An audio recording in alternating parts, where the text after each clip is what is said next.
Hindi mo ba alam na merong screen recorder ang iyong cellphone? Na kahit hindi ka mag-download mismo ng app na screen recorder, is meron ng built-in yung iyong cellphone.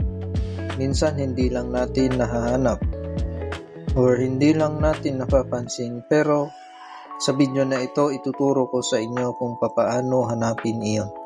At kung nakatago, papaano ba natin i-set up para makita natin.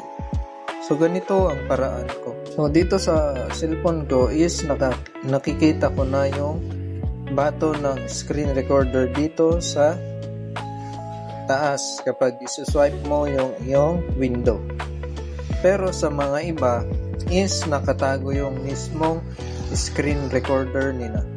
Kaya yung gagawin natin is itatap natin yung upper right na tatlong dot at makikita natin yung mga quick settings na maaari nating idagdag sa ating window.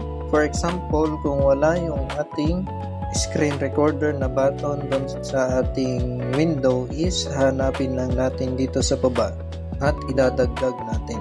Once na maitap natin yung maidagdag na screen recorder na button dito is okay na tayo. Pwede na tayong mag-screen record ng kahit saan or kailan natin gusto.